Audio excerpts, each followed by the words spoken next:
Welcome to Jason Live. My name is Haley Nelson, and we are back with our STEM career series, where we learn about careers in science, technology, engineering, and math from role models in those fields. And today's STEM role model is Cas Holman. Cas is a toy maker, which is so cool. And she has a company called Heroes Will Rise, and she's also an associate professor at the Rhode Island School of Design. She designs tools for imagination, so we've got playgrounds and toys and learning materials and a bunch of other things that we will definitely get to. So we're going to learn all about our STEM role model and more when we connect with Cas in just a moment. But first, I want to remind you that today's event is live and interactive. So just below this window, you'll see a box where you can enter your questions. So we're going to try and get as many of you involved as possible, and keep an eye out for your question. Right now, it's time to say hello to Cas. Hi there. Thanks for joining us. Hi. How are you, Haley? I'm doing great. We've got a bunch of questions ready to go for you, so we're going to dive right in. Oh, super. We have a question from Maura. She says, do you design toys or do you physically make them? Kind of both. In the process of designing them, I make them. In part just because that's what I personally like to handle things and play with them in order to kind of figure out how it's going to work and how big or what it needs, the shape it needs to be. But for the most part, I sketch a lot. I draw a lot to figure out kind of what the shape or what the object will be, and then I dive in and start making it. Usually out of wood. We call them prototypes. And I'll make it a few times and then call up friends of mine who have kids or some of my kid friends and say, hey, will you test this for me? And they say, oh, not again. Seriously, another toy to test. And then they play with it for me and tell me how it worked for them. And then usually I'll go back and revise it a little bit, and then I send it off to. I have quite a few factories that I work with. So once the design is finished, I then hand it over to somebody else who makes it in higher quantities and at a much higher quality than I do. Well, we have a lot more questions, but I kind of just want to go back a little bit just to get in general, what is a designer in general? Yeah. Well, that's a big, that term I think has changed quite a bit, and I think it encompasses everything from engineering to the fine arts. I think that the design is both a process and a career. So architects design things, engineers design things, artists design things. So it's a little bit a word that describes a process. And I would say children design things and adults design things, right? So in many cases, I design things so that other people can design things, which I guess we'll probably talk about in a little bit. But my job as a designer is to kind of decide how a product. Often it's a product. Sometimes it's a website. Sometimes it's a tool of some kind. Will work, and kind of how it will be manufactured, or how it will be fabricated, and then how it will be used, and to think about the people who are using it as well as the people who are making it. Design process sounds like such a cool way to go about making something new. We have another question. What kinds of toys do you make? Most of my time is spent making rigamajig, or imagining or designing more parts and pieces for rigamajig, which is a large-scale building kit that it's used in classrooms and schools and playgrounds and kind of some homes and organizations. But it's basically, I call it a glorified pile of 2x4s. So it's a lot of wooden parts and pieces, and what I love about it is that kids can build things larger than themselves. So even a teenager can make something that's bigger than themselves. But especially, the 6s through 13-year-olds can make something that they then get into and play inside of. So I think that that's a pretty important experience, to be able to make something that's really big and heavy. It's very heavy. It's wood. It's a real material. It doesn't feel like a toy. Does everyone that you talk to want a rigamajig? As I do. Hopefully. Yeah, I hope so. We have another question that just came in. What do you actually do in a normal workday? In a normal workday, I well, I have my favorite things, and then I have a lot of things that I have to do that aren't my favorite things. So I usually kind of avoid my less favorite things, which are most things that involve sitting down, and I'll do some of my favorite things, which are more of the like I said, prototyping. So kind of making things and designing things, and kind of trying to get an idea out of my head and onto paper, and then from paper into a prototype, and then from there I get to go and watch kids play with it and kind of see how it works. But in an average day, I would say I get to do that for a couple hours, and I usually then have to spend a couple hours doing my less favorite part of my job, which is sitting at involves computer things and sitting at a computer, emails and things like that. There is some design work that I do on the computer that's fun, but if I could be outside all day, I would do that. Awesome. Me too. Yeah, we're on the same page about that. Yeah. Well, Yeah. Ryan asked, what percent of your time do you spend designing? So a fourth of your time in the day. Yeah, about the same. And you know, what's funny is that when I have my own company now, but when I worked for another company, I had a lot more time to design. So so I think that there's a balance of kind of what you get to do when. So as a business owner, I have to run a business and I get to design. But when I was a designer for somebody else's business, I was designing all the time, and that was really great. Well, what kind of developments are you kind of most proud of that you and your team have come up with?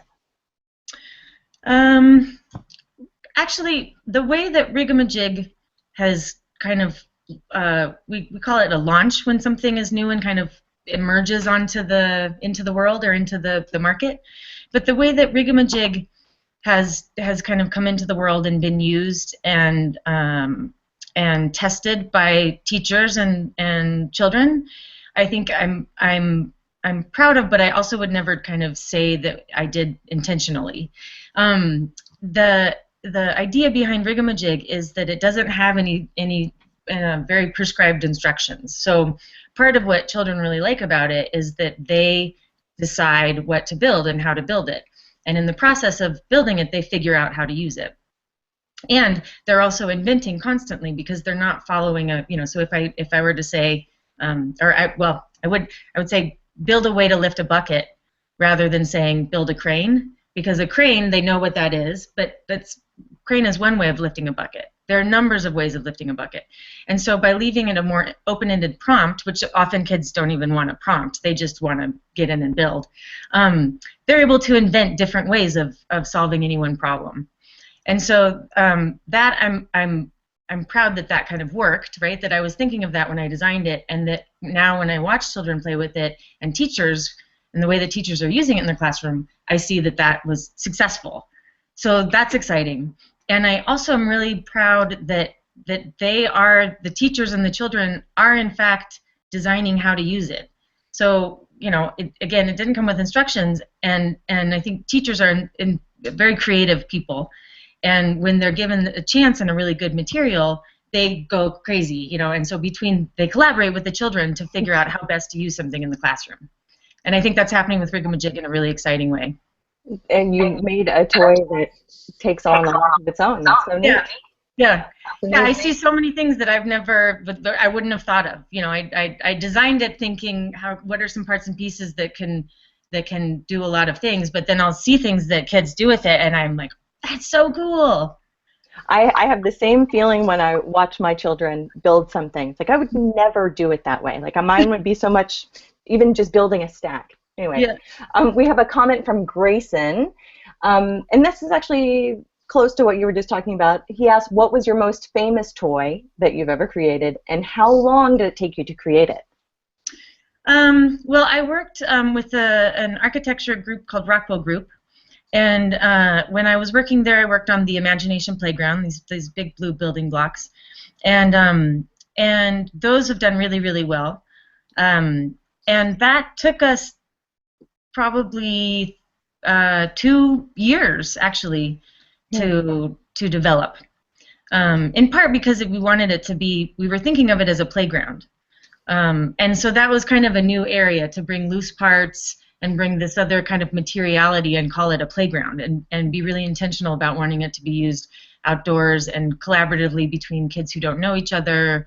And so so it, in as much as we were kind of, you know, reinventing the playground, that took a little longer to kind of figure out how to do. But the that, and then of course everything I learned from that has been developed into Rigamajig and a few other things that I've developed since then. So it all kind of builds. Well, we have another question from Ruby, who wants to know, have any of your toys been sold at Toys R Us? Nope, they haven't. The first toy that I ever designed is called Gmo, and it's a flexible magnetic building toy. And it launched in a kind of design store called the New York MoMA Design Shop, and it was sold in toy stores all over. That's a good start. It's a good store. Not quite as many toys as Toys R Us, but a lot of great toys in there. And then that was sold in more independent kind of mom and pop toy stores around the world. And we call it limited edition now. We don't. Gmo is no longer for sale, but it's a great toy that I'm also immensely proud of. I looked it up to buy it, yeah. And it says there are no more available. More available, limited edition. Maybe someday Gmo will come in the family. Yeah, it's cool. Oh, it's hanging there in the background on his toy shelf. That's cool. Yeah. Oh, there it is. Oh my gosh! I haven't seen the way it moves. Yeah. So it's and this is a gray one. They're not usually gray, but they're. And one of my favorite parts is when the magnets don't like each other. And then they do. Oh, that's awesome. Very cool. Yeah.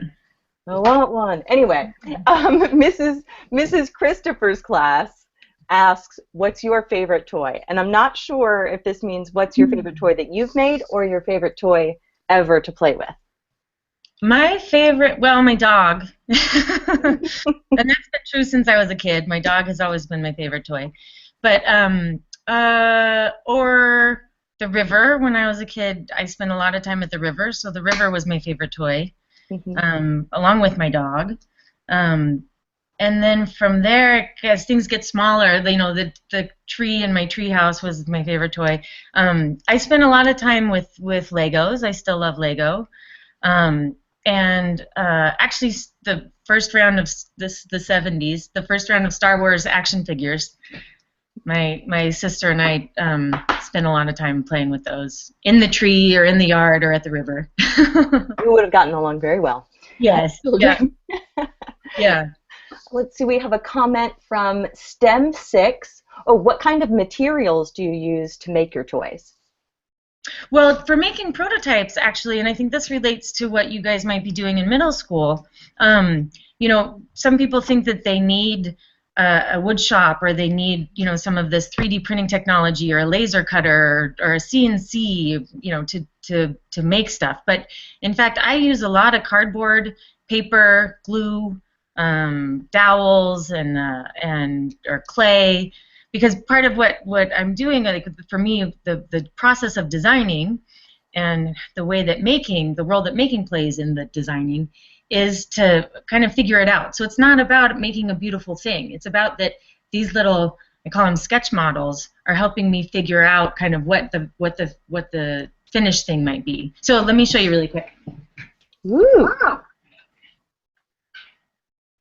So I have here, and this is a combination of, this was a, you know, so wheelbarrow basically, but chipboard and some copper and some dowels.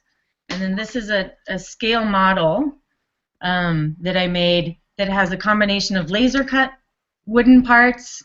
This is a scale model of Rigamajig. This is a little 3D printed milk crate. This is chipboard, which is just cardboard. Some tape that's holding it together. You know, this is canvas that I used on my sewing machine.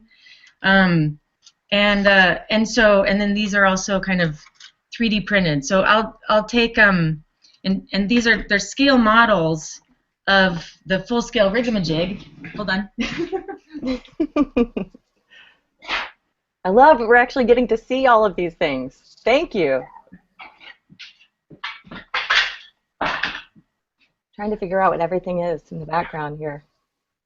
Blocks and pigs and round stuff. There's wheels. Whoa. Yeah, those are all scale models of the bigger part. So this is what the part looks like when in the rigamajig kit, and then the scale model of that is right here. Right? So I'm able to say an inch equals a foot, and I can make it this big and play with it and make it in 10 minutes rather than having to go big, right? So I like to work, we call it working to scale. So you can say, it's going to be half size, or it's going to be an inch equals a foot, or any number of different kind of scale, shifting back and forth when you're designing things. My background in making props is like having like all the fireworks go off everywhere. Yeah. Oh, we have another question from Project Extra. It's a 5th grade class. They said, we like to build and create things in class. Why do you think it's important for us to be able to do this during our class time? We think it's pretty cool. Yeah. Well, I think it's really important, and it depends a little bit on what your kind of what the exercise is, what the project is, what you're learning. But I think that we understand things when we make them. So I might have an idea in my head, but until I can see it and kind of make it and look at it, and then also, most importantly, this is the scale of a 3-year-old, right? So I can understand it as compared to a child or a person. So until I make it and actually have my hands on it, I don't really understand what it is or how it's going to be in the world. And so I think for you guys, the process of making can give you a chance to really, again, like you can know it in your head, but until you make it, then you kind of understand it. And I think there's a difference between kind of knowing and understanding, and it's nice to be able to kind of transfer that the knowing into understanding through making something, or kind of applying it. Even more than just sketching it and figuring it out from there. You're actually having something in your hand. Mm-hmm. Very cool. Yeah. Miss Gilligan's engineers, they ask, how long ago did you start designing rigamajigs, and how long did it take you to design it? You talked about that a little bit, but how long ago was that? Rigamajig in 2010, I was working with a public park in New York City called the High Line, which is a kind of above ground, used to be a railroad, and they turned it into a park.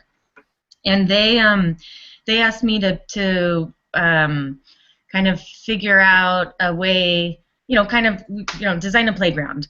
But it's a really small space, so we kind of knew that maybe a playground in its most typical sense wasn't going to work. So we thought about ways that we can engage, that kids and families could kind of play with the High Line, but that could be a pop-up playground, and then it could go away when there's not enough space up there to kind of spread out. And so the rigamajig originated from that project as a pop-up playground for the High Line. And the Friends of the High Line in New York City were really, really fun, brave partners in doing this, because it's not, you don't normally have a bunch of small parts and pieces floating around on a playground. So it takes another kind of level of bravery, or you could call it kind of there's more cleaning up. Kids do most of the cleanup because that's part of the fun, but it's still so that's how that started. And so I would say it took about 6 months to design it, and then we had our first one out in the park, and from there I knew that I wanted it to be kind of mass-produced or made available to classrooms, and so we had to figure out a way to make it less expensive, because when you make something once, it costs a lot more than when you make it a lot of times. So I kind of re-engineered it for mass production after we launched it on the High Line, and got to see kind of how kids used it and what was great about it, and talk to a bunch of teachers who'd used it and see what they thought, and then I redesigned it a bit. Oh, so your question was how long did it take? I would say the redesign and then finding factories and working with factories to get everything made, that probably took a year and a half after the design was finished to some extent. Yeah. That's a lot of work to make something super cool. Yeah, it's a lot of work. I know. And the simpler it looks, the harder it probably is to figure out. Second grade class at Salem School says, do you make toys for a certain company or work with many companies? Mostly my own company. And then I have schools and parks that I work with for playgrounds and things. So if I have a chance to do something custom for a school, I'll do that, and then in the meantime I do other kind of public playgrounds and things. So I'm a designer for hire, but I also, when I have an idea that's kind of a product, I'll launch it through my own company. Yep. We have another question related to that. Are all the toys in the background toys that you have made? No. So this is the toy library. And I have most of them actually are probably older than I am. And they're old building toys mostly. I have actually a whole nother shelf of toys that aren't building toys, but this is the building toy section of the toy library. And then of course over there is the book library and some of the kind of parts and pieces and samples. So I think that designers and artists and engineers who've come before us all have made brilliant discoveries, and so if they've figured something out, I don't need to reinvent the wheel. So I like to learn from what other designers have figured out, or I'll often kind of test something and say, oh, I love the way that this works, but I'm looking for something that would be, you know, a little like less hard or a little bit more open-ended. And so I'll look back at some of these toys, a lot of them from the 60s and 70s, and a lot of them from other countries, and say, oh, what's fun about this, or how can I learn from this and apply it to what I'm doing? You're paying yourself to play. That's good. Oh yeah, it's good. It's good. Mrs. DeMaya's class asked, where do you get your ideas? From watching kids mostly. There's no shortage of ideas, so they come from all over the place, I guess.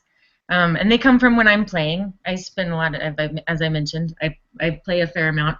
So a little bit that. I would say also parents and teachers kind of share with me a lot what they wish their kids could do more, or what they find there aren't enough chances for their kids to do. So kind of from that, but right now I've been developing there's been a demand for rigamajig that can fit into a domestic space. So right now rigamajig is kind of scaled for a classroom and for 10 to 15 kids to play with. And so very soon we're going to have a rigamajig that's for your home. So it's a smaller kit, and kids and parents can play with it at home. And we're really excited about that, because I got to also, I think a few of the kind of more kind of abstract, sort of quirky details that are in Gmo made their way into Rigamajig Junior, it's called. Yeah, so Rigamajig Junior is maybe my new favorite toy, and it'll be coming out in a couple months. A couple months, okay. Put it on my calendar. Yep. So that's mostly what I've been designing, is more I'm extending the Rigamajig family. Awesome. Okay. Yeah. I'm going to try not to say the word awesome anymore. I don't mind. Let's take a look at what Ben is a 6th grader at a STEM school and wants to know, how do you use the STEM subjects in making your toys? Yeah. So I'm a professor of design at a school called the Rhode Island School of Design, or RISD. And it's an art college, it's an art school for undergraduate and graduate art education. And so we actually have been calling it STEAM. We're not alone in this, but there's kind of a movement that's called STEM to STEAM, which is that the science, technology, engineering, and math really need the arts in there, that without creativity and without the arts, the STEM disciplines are kind of like, they don't quite, I would say, they they miss the benefit of a level of creativity that that benefits them extensively. So I would say that design inherently is STEAM in a way, and the way that I use it, I think, is um, is with an interest in how it's applied, and I think that the art part, when it's put in the mix, is also about the kind of how it can be applied. So, for example, Rigamajig, it's a system, and it has modules, and everything lines up, and if this equals this, right? So there is quite a bit of engineering behind it, and I don't consider myself an engineer, although I do have to use engineering quite a bit. And when it's meaningful, I'm really good at it. It's a funny thing. So if I need to be an engineer, I kind of try to do my best to channel my inner engineer through my creative artist, along with my technologist and my inner scientist, right? And your inner architect. You've got it all. There you go. So I think that how I use it in designing for learning materials is that I want you guys to have chances to drive it yourself rather than following instructions. And learning, this is how we've always made a crane. This is what we do. We're saying, hey, how do you think we can lift a bucket? And then you are saying, I don't know, let me figure it out. And I'm going to figure it out by doing it myself, and then I'm going to have invented it rather than just repeating what we already know works. I'm going to discover whole new ways of seeing what works. And so I think that that's my primary interest in designing or working or engaging STEM and STEAM in the learning materials that I design is in that, and giving children opportunities to experiment and change and reinvent. Very, very cool. Yeah. Well, we have another comment, and I'm gonna do my best to read it the way that they might have wanted me to read it. This is from Jefferson STEM, all caps. We've got 4 exclamation points, and they say, "We want them." There you go. Yeah, get Rigamajig. We work with Kaboom, who's a nonprofit play advocacy group. They're super wonderful, and they do their best to generate grants so that schools that can't afford a Rigamajig can apply for a grant and get a Rigamajig. It's important to us that as many kids as possible are able to play with it. And so they do a great job of that. But then, if some schools, maybe they have a PTA or something, some schools are able to round up the funds, then you can just buy them from Kaboom. Yep. Cool. Yeah. Well, we have another question about materials. Do you have a favorite material to make toys from? I have a guess. Yeah. I do use a lot of wood. I have been playing more with kind of soft with canvas and rope. It's amazing to me how much kids love rope. Maybe in part because I think there was a little while that people were afraid of rope, because you could theoretically, it's you can get tangled, you could maybe get hurt with rope. But I think that kids can be trusted with a lot of materials we don't expect them to do really well with. So far, kids are loving the rope, and so I'm looking for other ways to integrate rope.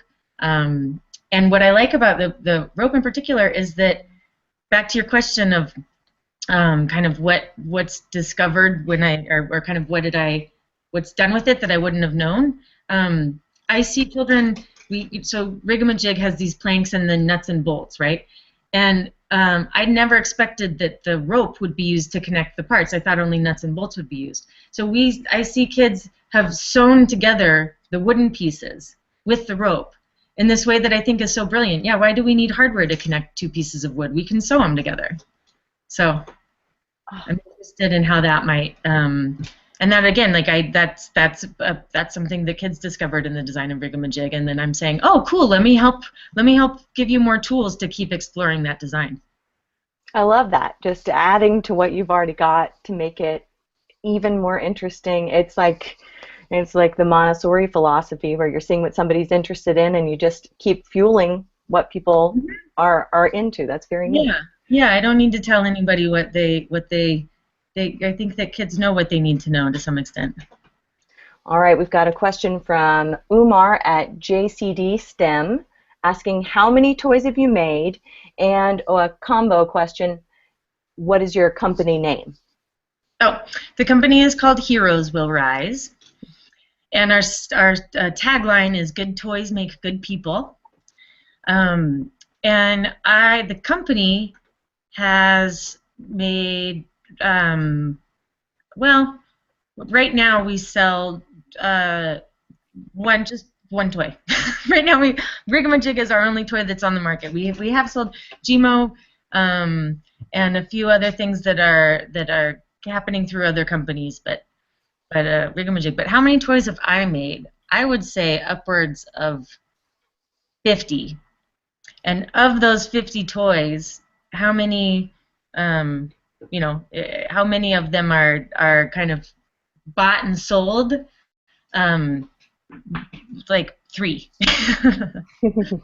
It's iterative. I like to iterate.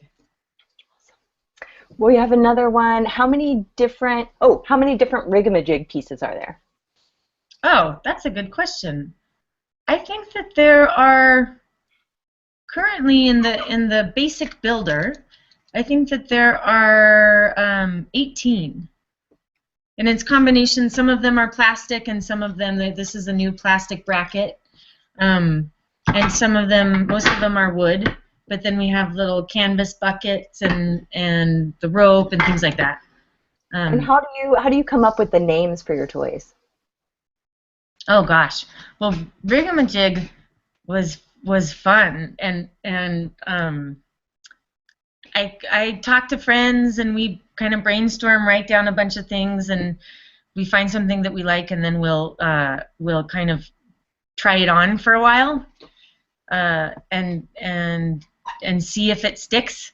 You know, Rigamajig was, at first we weren't sure if it would be too complicated. It's kind of, Rigamajig, thingamajig, rigamabob, thingamabob. Like, there's a lot of variations there that we thought maybe people would confuse it. But there's something for this toy or for this material. It's perfect because you are rigging something. And in making things, that you often have to make something called a jig, which is kind of a part to make a part. So a jig is a real thing, and a rig is a real thing. But the combination of kind of, it's meant to be a contraption. It's not meant to be anything specific. And so we thought that was kind of the perfect way of naming it. And then similarly, it reminds me a lot of my grandpa. Like, that's something that my grandpa would say. And I think that it's largely inspired by, the kind of tinkering nature of people of my grandfather's generation, and out in his machinist shop making this and that, and the shelves and shelves of jars with nuts and bolts and screws and nails in them. I don't know if all of your grandparents do this, or maybe your great-grandparents, but rows of jars. I mean, I could not imagine organizing my nails. But my grandpa had every jar had a specific size bolt and a specific size, and it's just, I used to just go in and like smell the machine because it always smelled like oil. And that was my first thought, was the smell of that room. The smell of a machine shop is wonderful. And I associate that with these jars and jars of hardware. Oh, those are good memories, and that's so cool that's what. That's all very present in Rigamajig. Yeah, and you nailed it with Rigamajig. Oh, thank you. Like, thank you. You look at it, you see Rigamajig, and it's like, oh, obviously, that's what that is. Yep. Let's see, we've got a question from Moses or Moises. What is the best toy you ever made? And another one, what toy did you have the best time making? Oh, that's a good question. Actually, both of those are the answer is Rigamajig Junior. Awesome. So that's not quite. It's making its way into the world. So in 2 months you'll be able to play with Rigamajig Junior. But I think because I wanted to design it for so long and I just didn't have the time, and then I finally was able to lay aside like 2 months where I was only doing Rigamajig Junior. And then I really got to kind of dig in and play, and I made, so if Rigamajig Junior has, I think, about 16 different parts, I probably made 80 different parts and pieces that we then played with and decided which of those kind of were the most fun, which were the most kind of abstract but also interesting, which could be used in a number of ways. Like if something looks too much like a bird face, then it can only be a bird face, but we want it to also be able to be a leaf and a bird face, or car and a whale, not just a tail. So that was really fun. And then when I had we had a photo shoot with it to start to like design the packaging and make the website for it. And so the first time that I saw kids play with it was actually at the photo shoot, because we'd already done a lot of testing with the bigger rigamajig, so we kind of had some givens.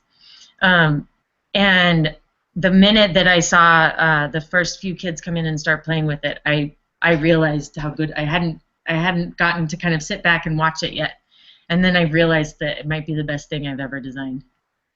But we'll see. I don't know. I have to see it being played with more before I'll know if it's the best thing ever. What kind of response do you have when you're watching someone play with a toy that works? Usually I'm really nervous and very critical. I'm very, very critical. So I often I'm nervous because I'm so invested in that it works, right? And it working, meaning that the child stays engaged and that they're able to make what they want to make, right? So if I see, sometimes I'll see children that haven't really built things before, and when I can tell they're struggling with connecting the pieces of rigamajig, or when they want something to stand up and they can't figure out how to give it kind of the stability to stand up, I feel like it's like I should have designed it differently, right? Which is that there are benefits to things being difficult, but there's also benefits to things being so intuitive that people can figure out how to use them. So I think my reaction is mixed. So when I see kids play with rigamajig now, I'm less nervous. I'm still highly critical, and I'm still looking for how can it be better, or what's kind of working and not working about it. But since I kind of trust it a little bit more now, it's more fun for me to watch it, and I learn more from what kids are doing. And occasionally, when I feel really comfortable, then I can just jump in and play with them, and that's kind of the best. Well, what is the hardest toy you've ever made? The hardest toy actually was Gmo, in part because we had to figure out how to make the magnets. So these are magnets in the end, and so there were a lot of material things happening. So silicone only sticks to silicone, and magnets are shiny and glossy, and so we had these two surfaces that didn't want to stick to each other. And having a magnet come out of the toy was really dangerous, because the magnets, I don't know if you guys noticed this, but they kind of look like candy. And if you eat a magnet, that's like a super bad idea. And things can go terribly wrong in your body if you eat magnets. So we were worried about getting the magnet to stay in. So we had to figure out this kind of system that also worked with the way that the way that Gmo is fabricated, so that it could be kind of injection molded into place. And that took a long time, and I worked really closely with the factory. These were made in Japan. They were primarily sold in Japan with a company called Case Japan. And they were a wonderful collaborator, because they were as invested in making it work as I was. So we were all like up at night trying to figure out how to make the magnet stay in, and like, is there an anchor system, or do we have to mold the magnets into something else and then mold that into the Gmo? So this actually, again, it seems so simple, but this was a huge challenge with manufacturing. And I was surprised. I thought, you look around the world and I see all of these things, like we have we're surrounded by these products that seem, like this can't be the hardest thing that this factory's ever made. But I don't know. Apparently, cell phone cases are easier than many of the things, in part because there are other cell phone cases. As soon as you make something that's the first, like this is the first Gmo, so that was harder than something that's kind of happened before. Like, it's in my brain. Why can't it just be here? Yeah, and yeah. Similarly, it's like this can't. Like, I can figure this out. I know we can do this. but sometimes it just takes time. We had one solution that we thought would work and it didn't work, and then you kind of just have to like let things stew. I like to say let it all cook for a while. Mm-hmm. So you can try really hard to solve something, and if you just can't get it, then back off for a while, and a week later, all of a sudden, it makes sense. So love that feeling. Yeah. We've got a double question from Waleed and Cora. Do you use any computer programs for designing and making toys? Yes. And before you make a small-scale model, do you use 3D designing system, or do you sketch the design? Yep. Yeah, I sketch a lot. I have a whole, I don't know if you can see, I have walls and walls. It might be too far away, but I have lots and lots of walls of oh, wow. Yeah. what we call pin-up. And so I'll sketch it a bunch and make cardboard models, but I then will move into either SolidWorks, and SolidWorks is a program that we can take all the way to the manufacturer. So SolidWorks, like for example, I modeled this in SolidWorks and then printed it out in my 3D printer, and then took the same file and sent it to the factory, and ultimately we pulled a mold from it. Or opened a mold, and now we're pulling parts from the same file that I 3D printed from.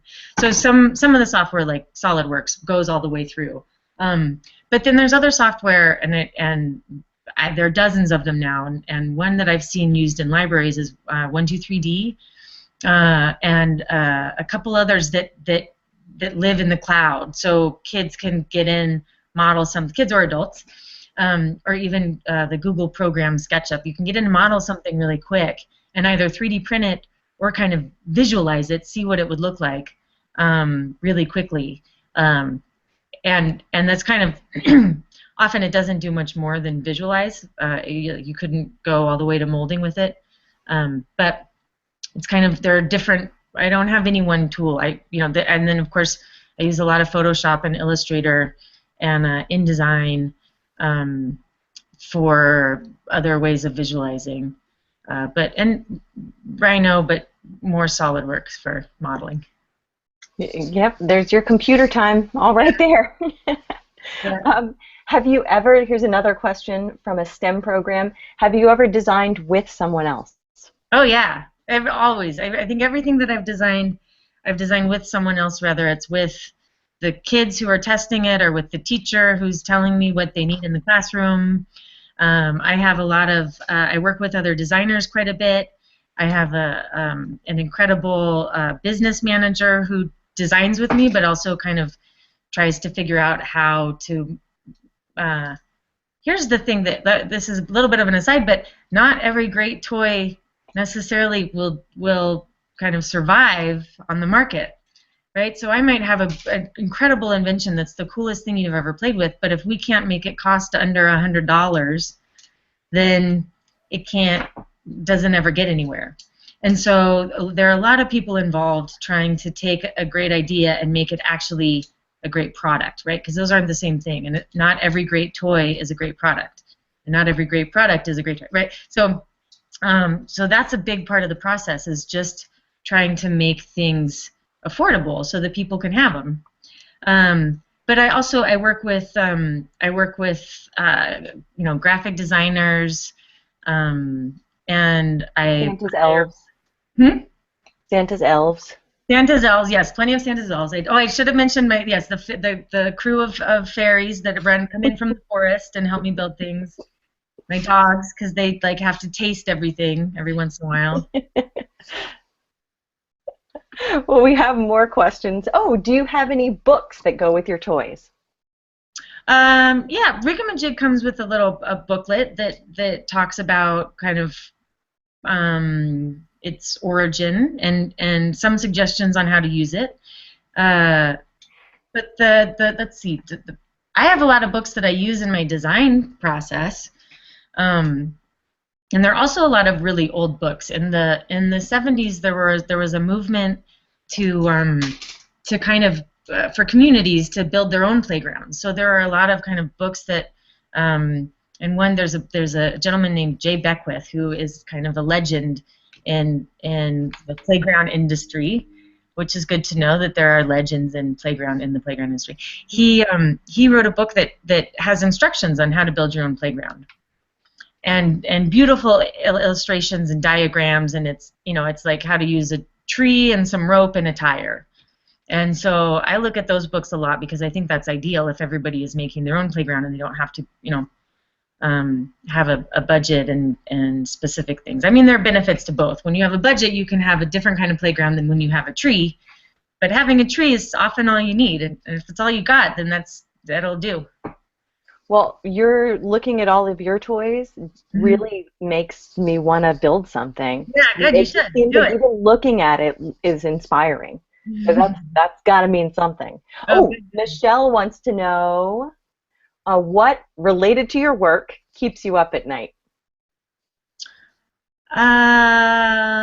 Gosh, so many things actually, and mostly I get excited and I start to try to figure something out. So when I'm trying to how can I make that not break, or how can I make that how can I make those two things work together, or so those are the things that I keep a sketchbook by my bed, and in the middle of the night I'll admit that I'm awake, like, ugh, I'm not falling back to sleep, and then I'll just turn the light on and start sketching what's in my brain, hoping that then I'll be able to fall back to sleep. But it's not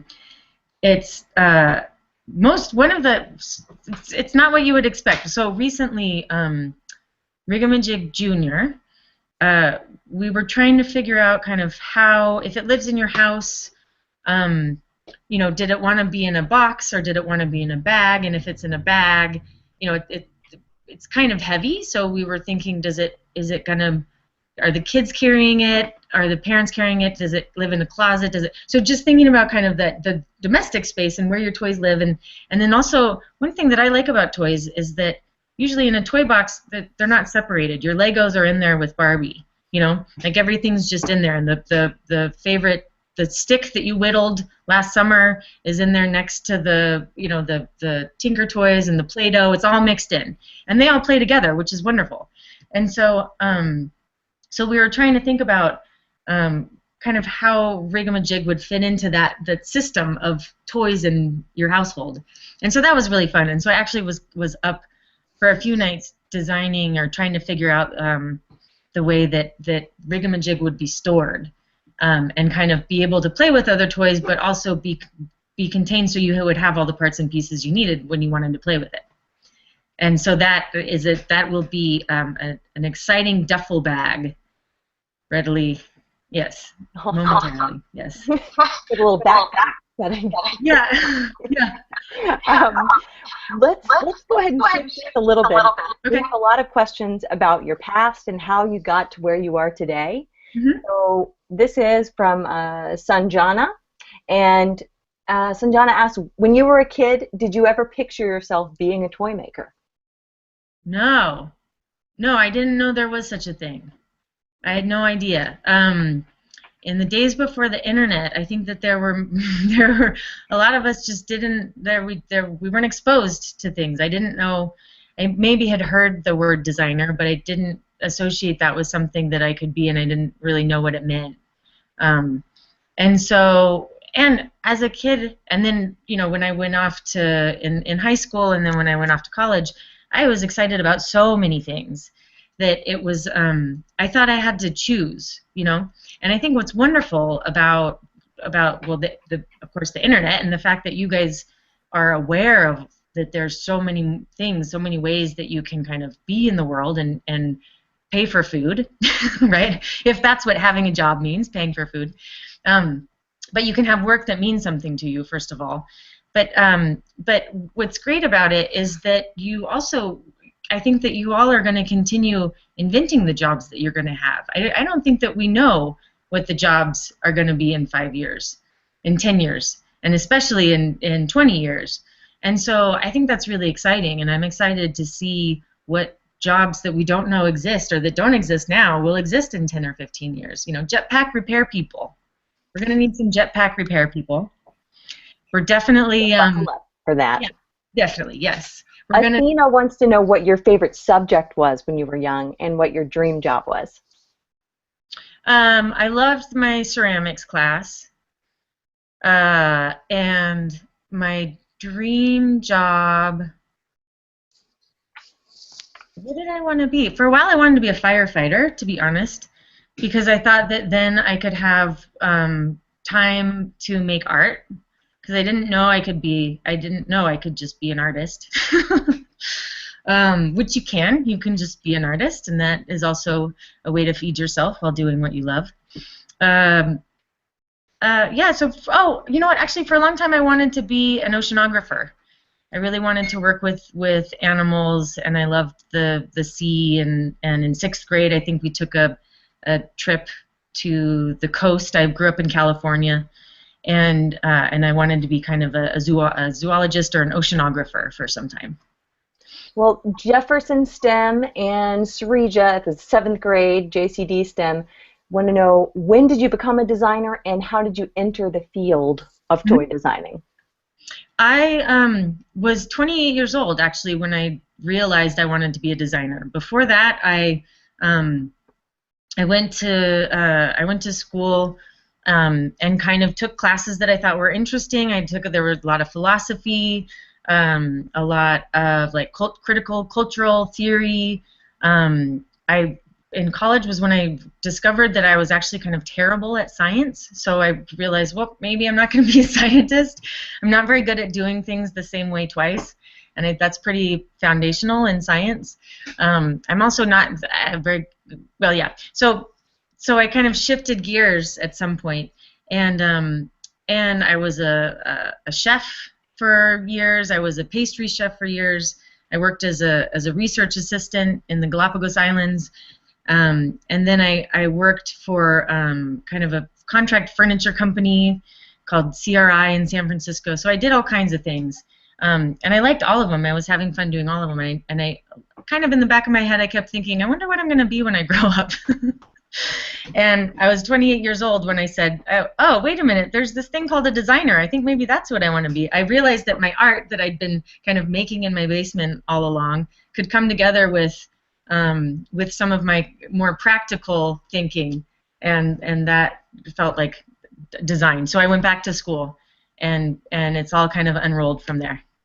What time-wise, we have a couple of questions. How long have you been making toys? Mm-hmm. And how long ago did you start your company? I have been making toys, I think, since I went to Cranbrook. I got my master's degree at Cranbrook Art Academy, and that was so I guess it's been about 11 years. So I've been making toys for 11 years. And I started my company right when I graduated from Cranbrook. I started the company in order. Didn't necessarily want to start a company, but I really wanted Gmo to be a toy that was on the market. I really wanted kids and people to be able to play with Gmo. So I started the company in order to launch Gmo, and that was in 2006. We have a comment and a question. The comment is, thank you, 2 exclamation points. And can you tell us about your education in preparing for this career? Yeah. Well, as I said, when I was in school, because I didn't really know kind of what I wanted to be, I took classes that I thought were interesting. And I took a little longer to get through college because, again, I was interested and wanted to get smarter. I wasn't thinking in terms of, am I going to apply this to a career? Mm-hmm. And in the meantime, I kind of had a career happening because I was a chef. So I would say I prepared myself by instinctively doing what was interesting. And I think that in a strange way, what I learned from being a chef and what kind of skills are now in me based on being a chef and a research assistant and chasing iguanas in the Galapagos Islands and sailing a sailboat for a little while. I think all of those things actually are in everything I do. So, you wouldn't think, oh, if you want to be a toy designer, you should take 6 years to get through college, which I did. I struggled. I mean, I'm a smart person, but college wasn't, it was a strange fit. So you could follow a straightforward path. And right now it's funny because I'm a professor of industrial design, so I have kids who come directly from high school into college to become what I am, and I'm amazed. I think it's so wonderful that they know that early. But I also sometimes worry. I say, I don't, you're kind of young to commit to this thing for life. Like, maybe you want to play around a little more. I don't know. Experiment. Have some adventures. But for the most part, it's, some people know early and some take a little longer to know. So I would say have adventures while you figure it out. That is wonderful advice. No, Following your curiosity. It's sort of obvious that you did that. You're interested in your curiosity. Gabrielle has a question that I want to know the answer to. Have you made a dog toy? No. I should, probably because my dogs would destroy it. That's probably why I haven't made a dog toy. My dogs have destroyed some of my toys, so I haven't intentionally made a dog toy, but I should. My dogs, most of my dogs, I have 3, and I call them projects, because I think that dogs, like people, need projects, right? Dogs, they destroy the furniture when they're bored. So the toys that my dogs use, we call projects. If they're like walking around the house looking mopey, I'm like, do you need a project? Okay, let's get you a project together, and we'll make something that takes them a while to destruct. Well, you haven't made a dog toy, but you have made one of your dogs into a musical instrument. Is that? Oh, yes, this is true. Yes, lots of pounding on the dogs. I have one that's kind of we call her a barrel chest, and so when we drum on her, she makes great, and she loves it. Yeah. Dog drum. And they howl. We have the family chorus. Yes. Wonderful. Well, Jack wants to know, what's the most amazing thing you have seen someone build with Rigamajig?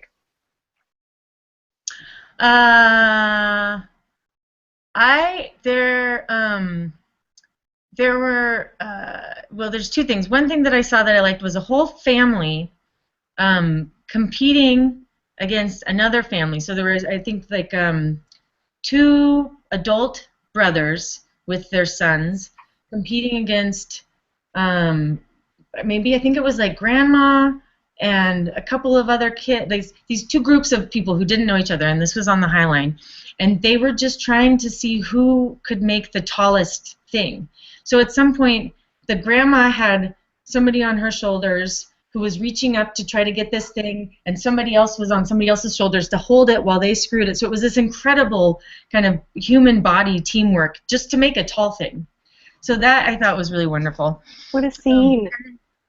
What's that? Beautiful. That's a wonderful scene. Yeah. And so that was one of those moments also where I was glad that I got to witness that, because I never would have known that kind of thing happened. And then the other thing that has stuck with me is that it was a boy and girl playing together, and they were both probably between 7 and 8, and they were playing together for a really long time, working very intently and kind of talking to each other, but they're working on the same thing, the same contraption. And when it was done, I said, hey, what will you tell me about this? And the boy launched in to explain and describe what it was, and it was, he said, well, it's a spaceship, and this is like a water slide, and the door's over here, and here's where the engine goes, and the thing, and it takes off like this, and it lives out in space. And the girl that he was playing with was just looking at him like he was insane.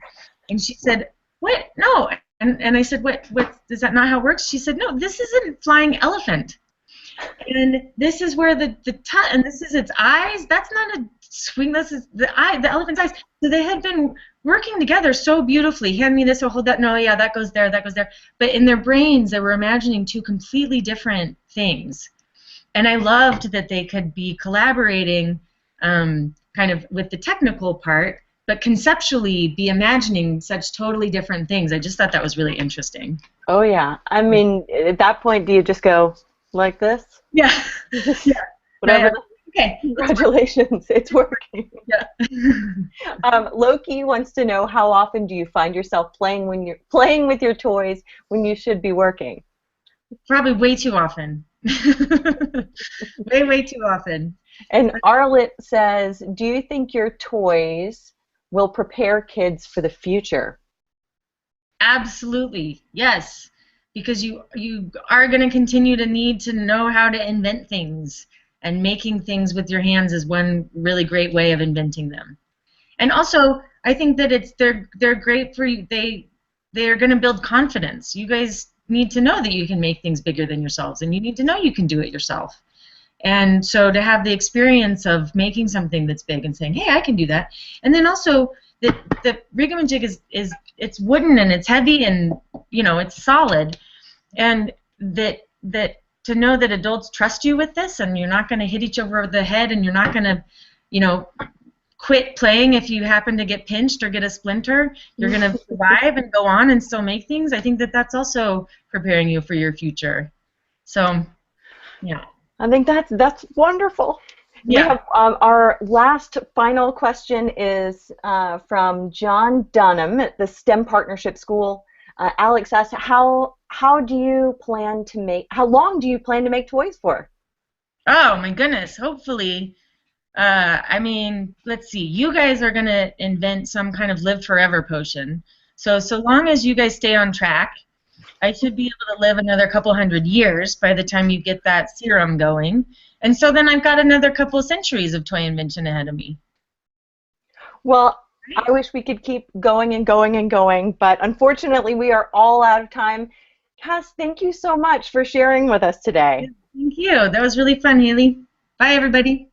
Well, our next event is going to be April 14th, featuring STEM role model Misha Leong, where we'll talk to her about her work with insects all over the world.